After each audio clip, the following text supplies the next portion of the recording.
ടാസ്മാനിയയിലെ ലോൺസെസ്റ്റനിൽ സൗത്തെസ്ക് നദിയുടെ ശാന്തമായ തീരത്ത് സ്ഥിതി ചെയ്യുന്ന ഓസ്ട്രേലിയയുടെ വ്യാവസായിക പൈതൃകത്തിൻ്റെ മറഞ്ഞിരിക്കുന്ന ഒരു രത്നമാണ് ഡക്ക് റീച്ച് പവർ സ്റ്റേഷൻ. ഒരിക്കൽ നവീകരണത്തിൻ്റെയും പ്രതിരോധത്തിൻ്റെയും പ്രതീകമായിരുന്നു ഈ ചരിത്രപരമായ സൈറ്റ്. പുരോഗതിയുടെയും നിശ്ചയദാർഢ്യത്തിൻ്റെയും കഥ പറയുന്ന ഒരു സ്ഥലമാണിത്. ലോകത്തിലെ ആദ്യത്തെ പൊതു ഉടമസ്ഥതയിലുള്ള ജലവൈദ്യുതി നിലയത്തിൻ്റെ ആകർഷണീയമായ ചരിത്രം ഞങ്ങൾ പരിവേഷണം ചെയ്യുമ്പോൾ എന്നോടൊപ്പം നിങ്ങളും ചേരൂ. Welcome to share and talks.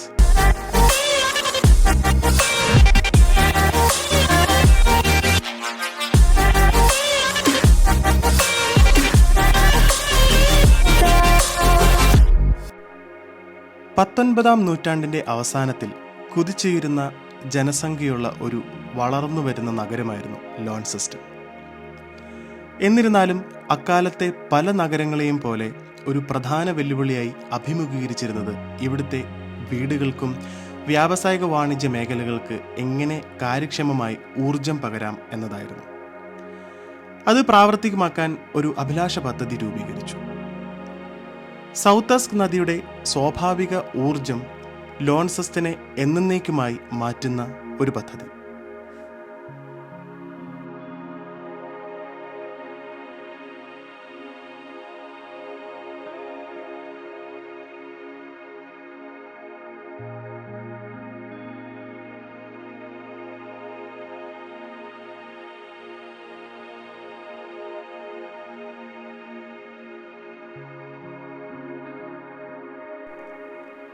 ആയിരത്തി 1895 ലോൺസെസ്റ്റൺ സിറ്റി കൗൺസിൽ ഡക്ക് റീച്ചിൽ ഒരു ഹൈഡ്രോ ഇലക്ട്രിക് പവർ സ്റ്റേഷൻ നിർമ്മിക്കുന്നതിനുള്ള ഒരു അഭിലാഷ പദ്ധതി ആരംഭിച്ചു.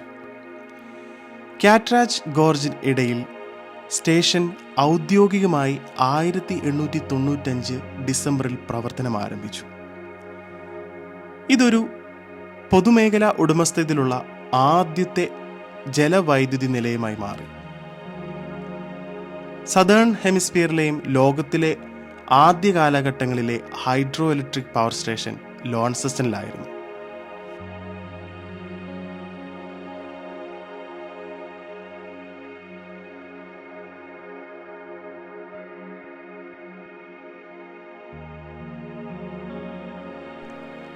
ലോൺസെസ്റ്റനിൽ നിന്നുള്ള എഞ്ചിനീയറായ ജോൺ ജെൻഡേഴ്സ് രൂപകൽപ്പന ചെയ്ത ഈ സ്റ്റേഷൻ നദിയുടെ ഒഴുക്കുപയോഗിച്ച് വൈദ്യുതി ഉൽപ്പാദിപ്പിക്കുന്നതിനും ലോൺസെസ്റ്റനിലെ തെരുവുകളിൽ പ്രകാശം പരത്തുന്നതിനും അതിലെ താമസക്കാർക്ക് വൈദ്യുതി പ്രദാനം ചെയ്യുന്നതിനും ഉപയോഗിച്ചു. ഡക്ക് റീച്ചിന്റെ വിജയം അക്കാലത്തെ നൂതനമായ മനോഭാവത്തിന്റെ തെളിവായിരുന്നു. ടാസ്മാനിയയുടെ ഊർജയാത്രയിലെ ഒരു മികച്ച ചുവടുവെപ്പായിരുന്നു.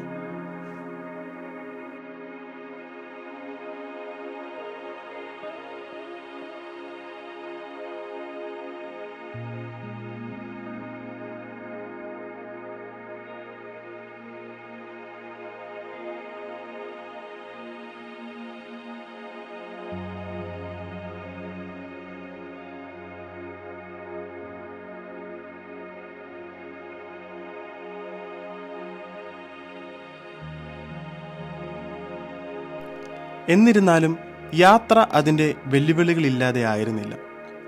വർഷങ്ങളായി ഡക്ക് റീച്ച് പവർ സ്റ്റേഷൻ നിരവധി വെള്ളപ്പൊക്കങ്ങളെ അഭിമുഖീകരിച്ചു. 1929 മഹാപ്രളയം ഉൾപ്പെടെ അത് സ്റ്റേഷനെ സാരമായി ബാധിച്ചു, എല്ലാം നശിപ്പിച്ചു. ഈ തിരിച്ചടികൾക്കിടയിലും സ്റ്റേഷൻ ആവർത്തിച്ച് നന്നാക്കുകയും മെച്ചപ്പെടുത്തുകയും ചെയ്തു. 60 വർഷങ്ങളിലേറെയായി ലോൺസെസ്റ്റനിലെ ജനങ്ങളെ സേവിക്കുന്നത് തുടരുന്നു.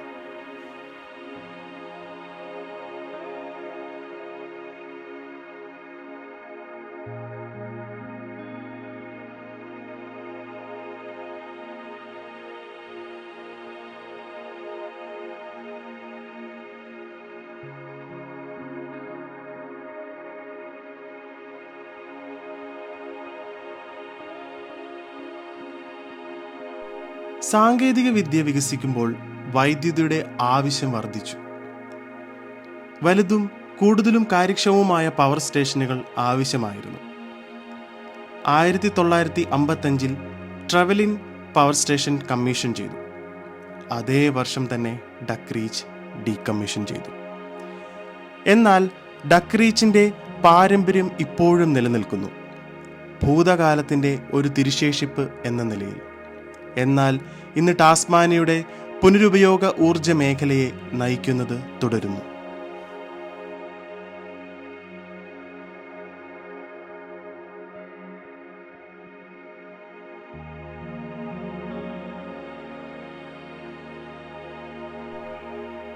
ഇന്ന് ഡക്ക് റീച്ച് പവർ സ്റ്റേഷൻ ഒരു മ്യൂസിയവുമായും ചരിത്രപരമായ സ്ഥലവുമായും സംരക്ഷിച്ചിരിക്കുന്നു. സന്ദർശകർക്ക് പഴയ കാലഘട്ടത്തിൻ്റെ വ്യാവസായിക അത്ഭുതങ്ങൾ അനുഭവിക്കാൻ അനുവദിക്കുന്നു. സ്റ്റേഷന്റെ യന്ത്രസാമഗ്രികൾ, ടർബൈൻ റൂം, കൺട്രോൾ പാനലുകൾ എന്നിവ ശ്രദ്ധാപൂർവം പുനഃസ്ഥാപിച്ചു. ഭൂതകാലത്തിലേക്ക് ഒരു നേർക്കാഴ്ചയും നമ്മുടെ വർത്തമാനത്തെ രൂപപ്പെടുത്തിയ സാങ്കേതിക മുന്നേറ്റങ്ങളുടെ വിലമതിപ്പും വാഗ്ദാനം ചെയ്യുന്നു. ഡക്ക് റീച്ചിന് ചുറ്റുമുള്ള പ്രദേശം ബുഷ്വാക്കിനുള്ള ഒരു ജനപ്രിയ സ്ഥലമാണ്. നദിയുടെയും ഗോർജിൻ്റെയും അതിശയകരമായ കാഴ്ചകൾ പ്രദാനം ചെയ്യുന്ന പാതകളുമുണ്ട്. നിങ്ങളൊരു ചരിത്രപ്രേമിയോ പ്രകൃതി സ്നേഹിയോ ആകട്ടെ, അല്ലെങ്കിൽ പര്യവേഷണം ചെയ്യാൻ സമാധാനപരമായ ഒരു സ്ഥലം അന്വേഷിക്കുന്നവരോ ആകട്ടെ, ഡക്ക് റീച്ചിൽ എല്ലാവർക്കും എന്തെങ്കിലുമൊക്കെ ഉണ്ട്. ഡക്ക് റീച്ച് പവർ സ്റ്റേഷൻ മാനുഷിക ചാതുര്യത്തിൻ്റെയും അശ്രാന്തമായ പുരോഗതിയുടെയും ഒരു സ്മാരകമായി നിലകൊള്ളുന്നു. ചരിത്രവും പ്രകൃതിയും ഇഴചേർന്ന് നിൽക്കുന്ന ഒരു സ്ഥലമാണിത്. നമ്മൾ എത്ര ദൂരം എത്തിയിരിക്കുന്നുവെന്ന് ഓർമ്മിപ്പിക്കുകയും ശോഭനവും സുസ്ഥിരവുമായ ഭാവിക്കായി നവീകരണത്തിൽ തുടരാൻ നമ്മെ പ്രചോദിപ്പിക്കുകയും ചെയ്യുന്നു. നിങ്ങൾ ഇതുവരെ സന്ദർശിച്ചിട്ടില്ലെങ്കിൽ നിങ്ങളുടെ ലിസ്റ്റിൽ ഡക്ക് റീച്ച് ഉറപ്പായും ചേർക്കുക. നിങ്ങൾ നഷ്ടപ്പെടുത്താൻ ആഗ്രഹിക്കാത്ത സമയത്തിലൂടെയുള്ള യാത്രയാണിത്. ഇതുവരെ എൻ്റെ വീഡിയോ കണ്ടിരുന്ന എല്ലാവർക്കും ഹൃദയത്തിൻ്റെ ഭാഷയിൽ 1000 നന്ദി പറഞ്ഞുകൊള്ളുന്നു. നിങ്ങളുടെ വിലയേറിയ അഭിപ്രായങ്ങൾ താഴെ കമൻ്റ് രൂപത്തിൽ രേഖപ്പെടുത്തുക. ചാനൽ സബ്സ്ക്രൈബ് ചെയ്യാത്തവർ സബ്സ്ക്രൈബ് ചെയ്യുകയും ചെയ്യണമെന്ന് അപേക്ഷിക്കുന്നു. മറ്റൊരു വീഡിയോയിൽ കാണുന്നവരെ ഗുഡ് ബൈ.